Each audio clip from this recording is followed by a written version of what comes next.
like New York City, nobody remembers anything like that because it's all the young people. There's always young, trendy people whose parents pay for an apartment in New York City, and they show up and they're just like, said, "I'm a New Yorker," and they came in. A lot of the kids that are there now came in during this sort of golden sort of Bloomberg era when it was Giuliani had just, stuck plungers up many black anuses to clean the place up. And we all kind of watched like, oh, don't do that. Ooh, like which sort of turned away. People forgot and he about cleaned that up the story. city. What's that? People forgot about that. Amadou Diallo was the name of the that's guy. Right. Yeah. No, Abner Louima. It's two guys. Right. Abner Louima, I think, was the plunger. It's Giuliani time. They stuck a plunger handle up his ass and said, Amadou Diallo is a guy who was shot something like 68 times because he had a sandwich in his hand, that oh, Jesus. kind of looked like a gun, even though it was, veal parmesan. People forgot about Giuliani at one point in time. People thought he should be president. Yeah. After the way he handled 9/11, That's everybody right. was like, he's our leader. Yeah, and just because he walked down the street with a coffee and said, "Oh boy, it's rough," that's basically what he did. He didn't stop 9/11.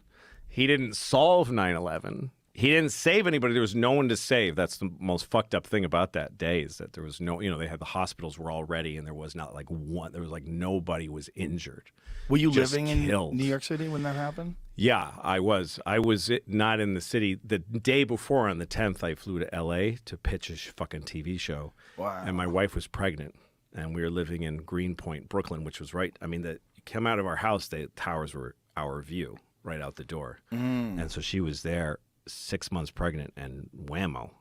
And she called me. It was like 9 in the morning in L.A. or earlier, I guess. It was like 6. And she called me and she was just bawling. And I was like, what's wrong? And she couldn't say anything. And I was like, what the fuck is going to... Partly I'm like, am I in trouble? Like, And then she says, turn on the TV. And I saw the towers on fire. And I was like, oh, okay. It's nothing to do with home. This is it's a world problem, not a me problem. Ooh. I'm pretty sure that's not my fault. No. Anyway, she handled it really well. Todd Barry, you know who Todd, right? He called her. She's the one who told him like what had happened. He woke up not understanding what was happening, and he was really scared, and called my ex-wife, and she calmed him down. She's a good person. But anyway, yes, and I was like, get out of this. I just panicked living in Manhattan. Because I grew up with movies like Warriors.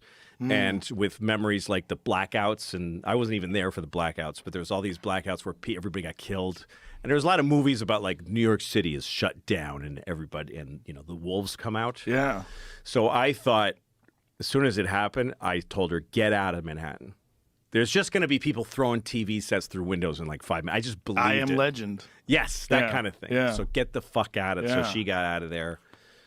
And then I was on the road, and I was in L.A. I was supposed to pitch a show, and I called the network, and I said, I assume the meeting is canceled.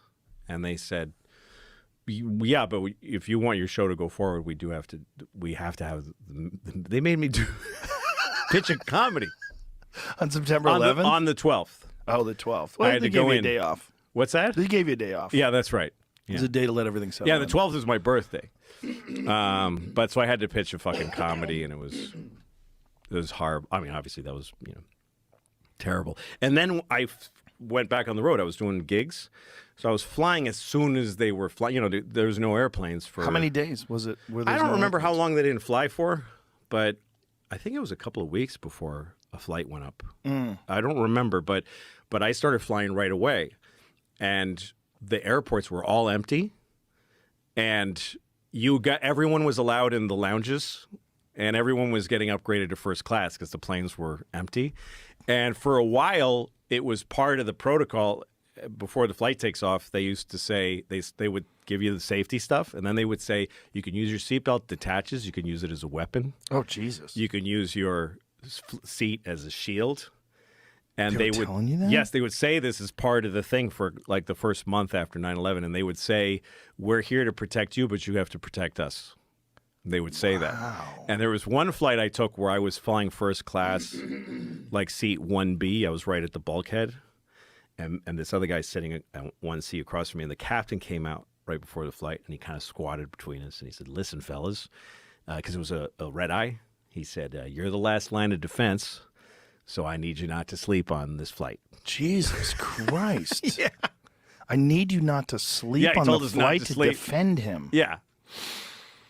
But of course, there's part of me that's like, I'm a guy, so I'm like, oh, yes, sir. Yeah. I was excited.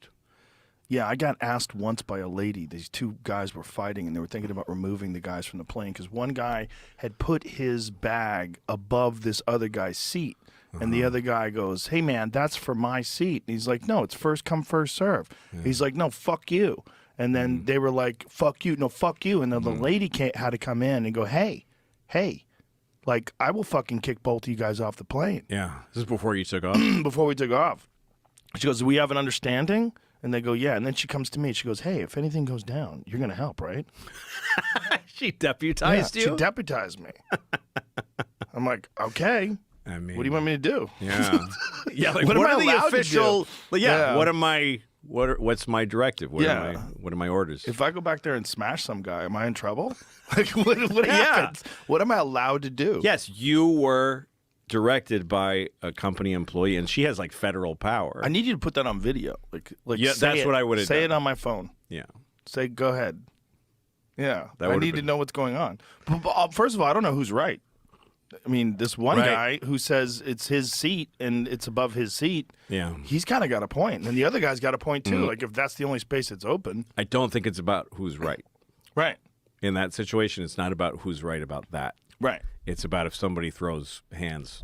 Well, it was They are about now wrong. one guy was really douchey about it. Like, he could have been like, there was nothing else available. Right. Do you want, like, is there a space over here? I'll move your bag for you. Yeah. Like, he could have made a, So many yeah. things. Yeah, they could have made some sort of a considerate. He's probably got something at home. You know, Probably. you get on a plane after a fight with whoever at home. Oh, yeah. And Work sucks. At home, he can't say it. He's got somebody who he's fighting with who he needs to Right. suppress. Yeah. And so the first motherfucker, Yeah. you know, Or he's just a dick. he's just an asshole. Could Yeah. be just a dick. I can't get my head around that. That there's all. I always think it's something that's bothering him. I can't get my head around somebody who's just like. Well, some people think you have to be asshole. that way to get ahead. You have to be a dick to get ahead. Like, there's people that have that mentality. Right, and there's people that feel comfortable if they can do that. Yeah. They're just comfortable if they can have whatever they want. So if you challenge it, they have their logic. Usually it's just fuck you. Yeah.